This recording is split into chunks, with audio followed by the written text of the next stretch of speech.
Hello students, I welcome you all. Today I am going to deliver a lecture on one of the basic topics of cell biology, that is cell wall and extracellular matrix. Let's start with the objectives of the lecture. Number first, to acquaint the students about the structure of cell wall both in prokaryotes as well as in eukaryotes. Number second, to understand the extracellular matrix. Now let's talk about the introduction of lecture.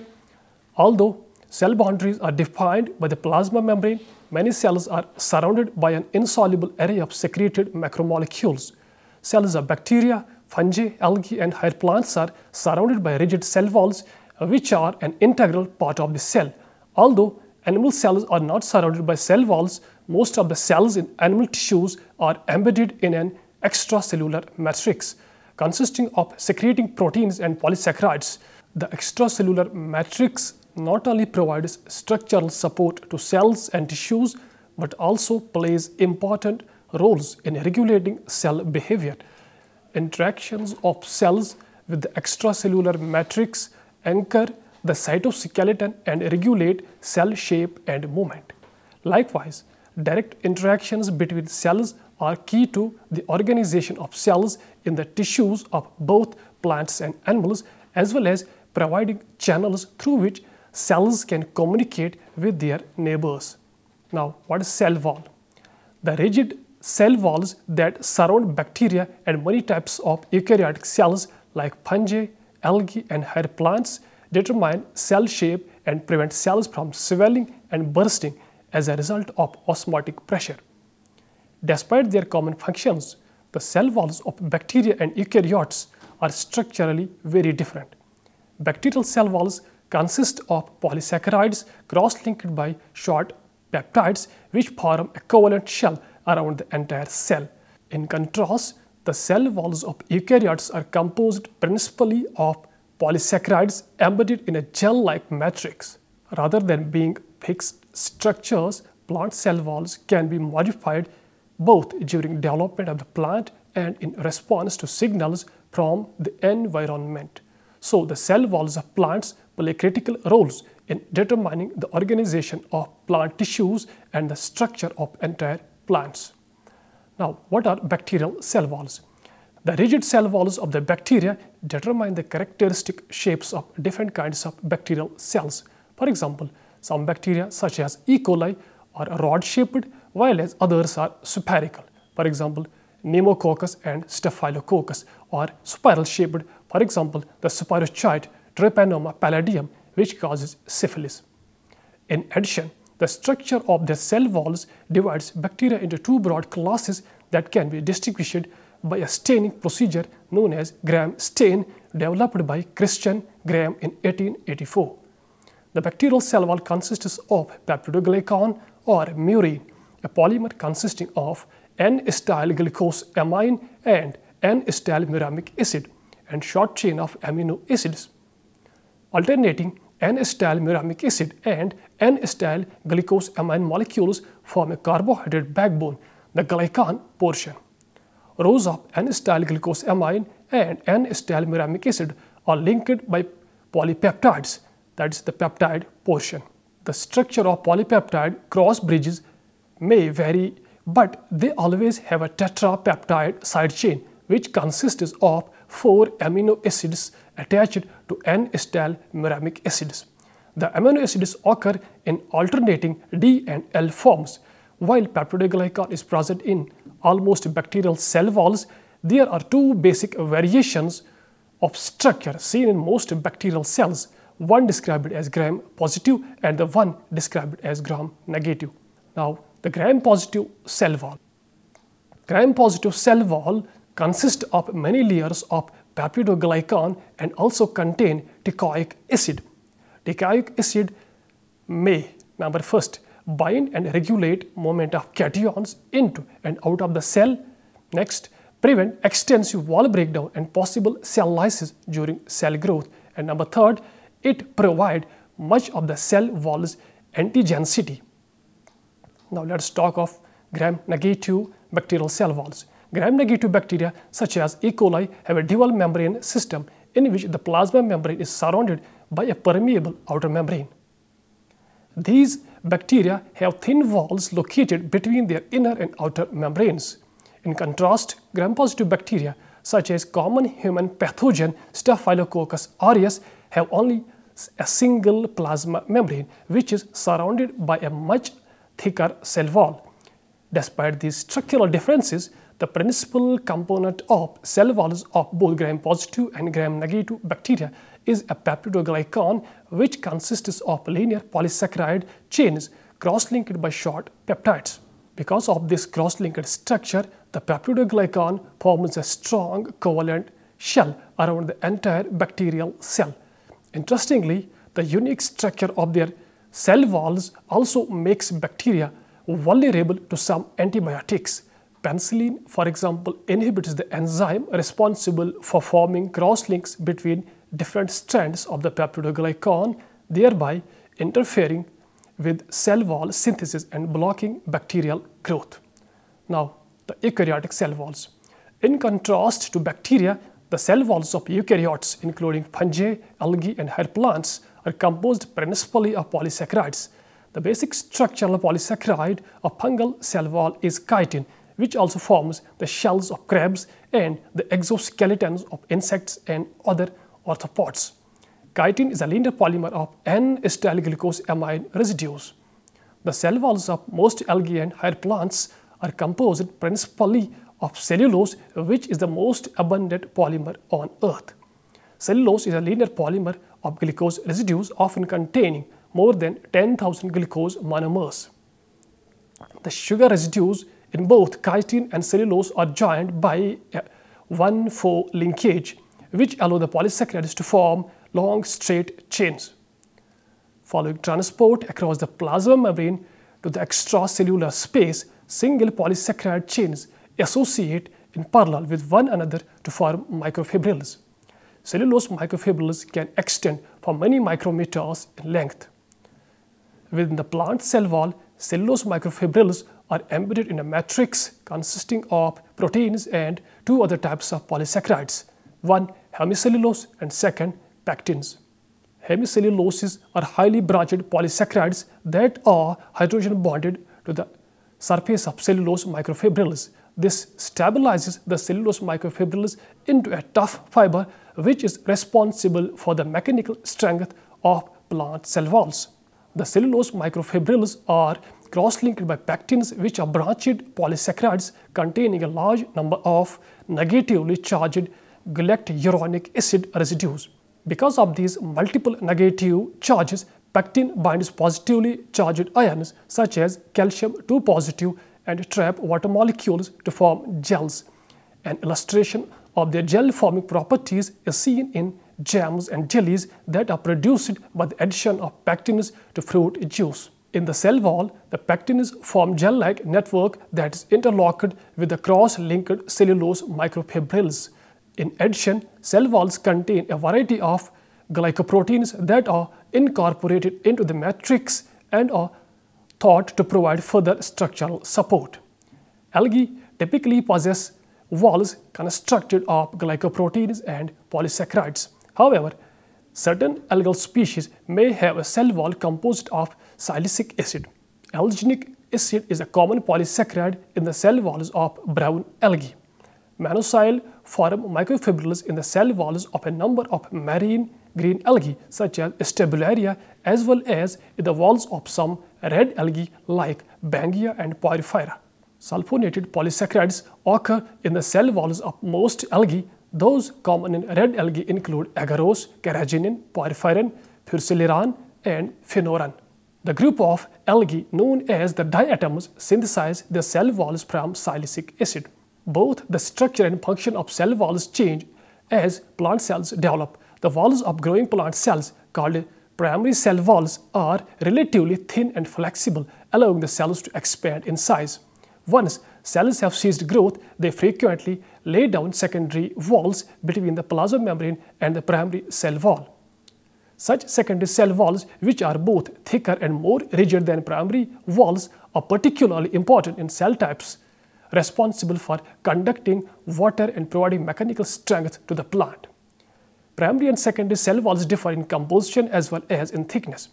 Primary cell walls contain approximately equal amounts of cellulose, hemicellulose, and pectins. In contrast, the more rigid secondary walls generally lack pectin and contain 50 to 80% cellulose.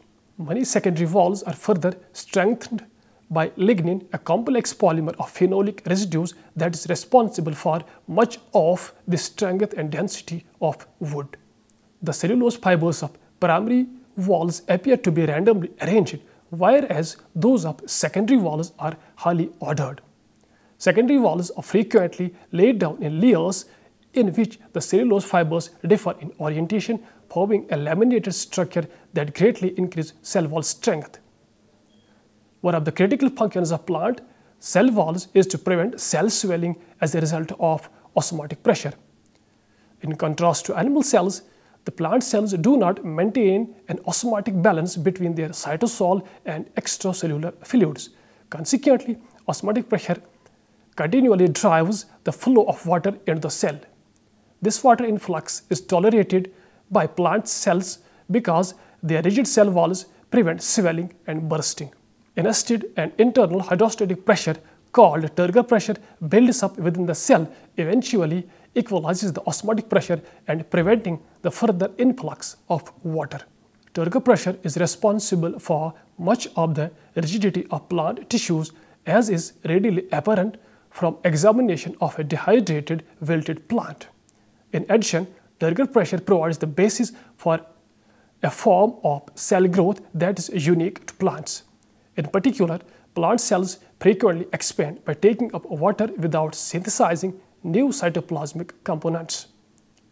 Cell expansion by this mechanism is signaled by plant hormones, that's auxins, that activate proteins called expansions.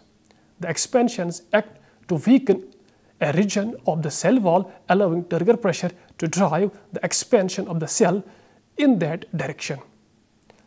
As this occurs, the water that flows into the cell accumulates within a large central vacuole, so the cell walls expand without increasing the volume of its cytosol. Such expansion can result in a 10 to 100-fold increase in the size of plant cells during development. As cells expand, new components of the cell wall are deposited outside the plasma membrane. While the matrix components, including hemicelluloses and pectins, are synthesizing in the Golgi apparatus and secreted there, cellulose is synthesized by the plasma membrane enzyme complex, that is cellulose synthase. Cellulose synthase is a transmembrane enzyme that synthesizes cellulose from UDP glucose in the cytosol. The growing cellulose chain remains bound to the enzyme as it is synthesized and is translocated across the plasma membrane to the exterior of the cell through a pore created by multiple enzyme subunits. A similar mechanism is used to synthesize chitin and hyaluronan, a component of the extracellular matrix. In expanding cells, the newly synthesized cellulose microfibrils are deposited at right angles to the direction of the cell elongation, an orientation that is thought to play an important role in determining the direction of further cell expansion. Interestingly, the cellulose microfibrils in elongating cell walls are laid down in parallel to the cortical microtubules underlying the plasma membrane. These microtubules appear to define the orientation of newly synthesized cellulose microfibrils, possibly by determining the direction of movement of the cellulose synthase complex in the membrane. The cortical microtubules thus define the direction of cell wall growth, which in turn determines the direction of cell expansion and ultimately the shape of the entire plant. Cell walls from different plant tissues such as leaves, stems, roots, and flowers consist primarily of cellulose but differ in their matrix components and perhaps in the organization of their cellulose fibrils. There are at least 10 different cellulose synthase enzymes, and each plasma membrane enzyme complex contains 2 or more different forms, perhaps accounting for the varying organization of cell wall in different tissues. Now, the extracellular matrix. The extracellular matrix, commonly known as ECM, is a non-cellular component present within all tissues and organs and provides not only essential physical scaffolding for the cellular constituents, but also initiates crucial biochemical and biomechanical cues that are required for tissue morphogenesis, differentiation, and homeostasis. The importance of extracellular matrix is vividly illustrated by a wide range of syndromes which can be anything from minor to severe that arise from genetic abnormalities in ECM proteins. Although fundamentally the ECM is composed of water, proteins, and polysaccharides, each tissue has an ECM with a unique composition and topology that is generated during tissue development through a dynamic and reciprocal biochemical and biophysical dialogue between the various cellular components, for example, epithelial, fibroblast, adipocyte, endothelial elements, and the evolving cellular and protein microenvironment. Indeed, the physical topology and biochemical composition of the ECM is not only tissue-specific but is also markedly heterogeneous. Cell adhesion to the ECM is mediated by ECM receptors such as integrins, discoidin domain receptors, and syndicans. Adhesion mediates cytoskeleton coupling to the ECM and is involved in cell migration through the ECM. Moreover, the ECM is a highly dynamic structure that is constantly being remodeled either enzymatically or non-enzymatically, and its molecular components are subjected to a myriad of post-translational modifications. Through these physical and biochemical characteristics, the ECM generates the biochemical and mechanical properties of each organ, such as its tensile and compressive strength and elasticity, and also mediates protection by a buffering action that maintains extracellular homeostasis and water retention. In addition, the ECM directs essential morphological organization and physiological function by binding growth factors and interacting with cell surface receptors to elicit signal transduction and regulate gene transcription. The biochemical and biomechanical protective and organizational properties of the ECM in a given tissue can vary tremendously from one tissue to another. For example, lungs versus skin versus bone, and even within one tissue, for example, renal cortex versus renal medulla, as well as from one physiological state to another, for example, normal versus the cancerous. The ECM is composed of two main classes of macromolecules, protein, proteoglycans, and fibrous proteins. The extracellular matrix includes the interstitial matrix and the basement membrane. Interstitial matrix is present between various small cells, for example, in intracellular spaces. Gels of polysaccharides and fibrous proteins fill the interstitial space and act as compression buffer against stress placed on the ECM.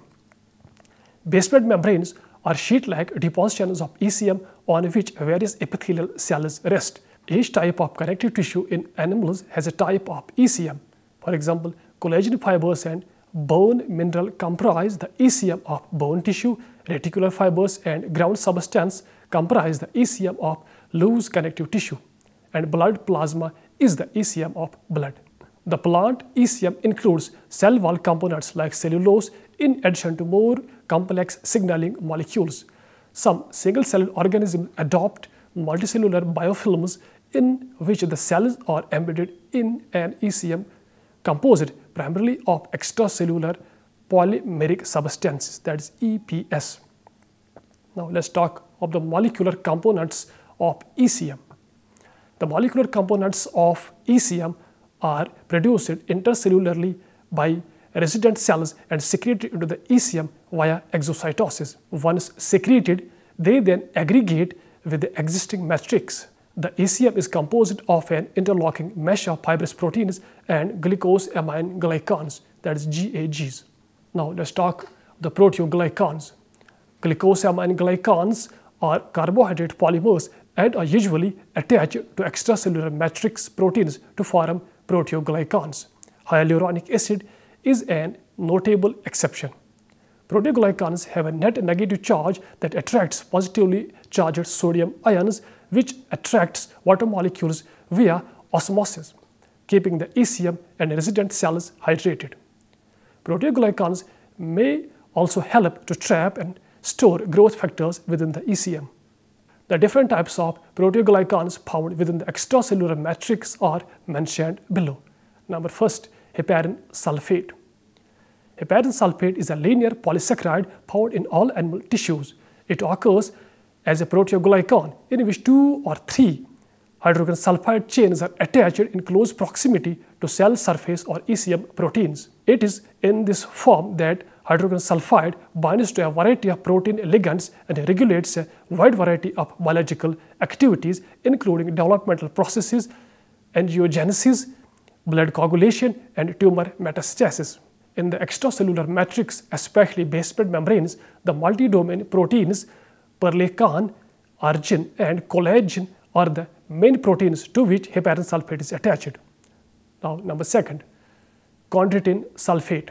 Chondroitin sulfates contribute to the tensile strength of cartilage, tendons, ligaments, and walls of the aorta. They have also been known to affect neuroplasticity. Number 3, keratin sulfate. Keratin sulfates have a variable sulfate content and, unlike many other GAGs, do not contain uronic acid. They are present in the cornea, cartilage, bones, and the horns of animals. Now the next part, that is non-proteoglycan polysaccharides. Number 1, hyaluronic acid. Hyaluronic acid is a polysaccharide consisting of alternating residues of D-glycuronic acid and N-acetyl glucosamine, and unlike other GAGs, is not found as proteoglycan. Hyaluronic acid in the extracellular space confers upon tissues the ability to resist compression by providing a counteracting turgor, that is swelling pores, by absorbing significant amounts of water. Now next is collagen. Collagens are the most abundant proteins in the ECM. In fact, collagen is the most abundant protein in the human body and accounts for 90% of bone matrix protein content. Collagens are present in the ECM as fibril proteins and give structural support to resident cells. Next is elastin.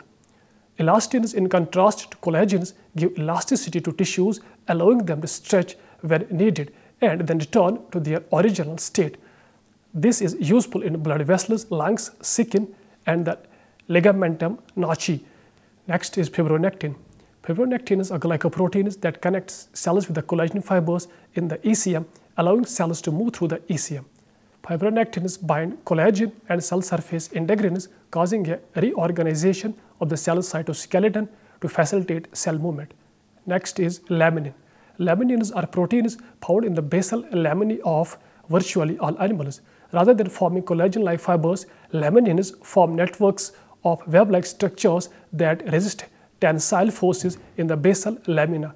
Now, next, extracellular matrix in plants. Plant cells are ciliated to form tissues. The cell wall is the relatively rigid structure surrounding the plant cell. The cell wall provides lateral strength to resist osmotic turgor pressure, but it is flexible enough to allow cell growth when needed. It also serves as a medium for intercellular communication.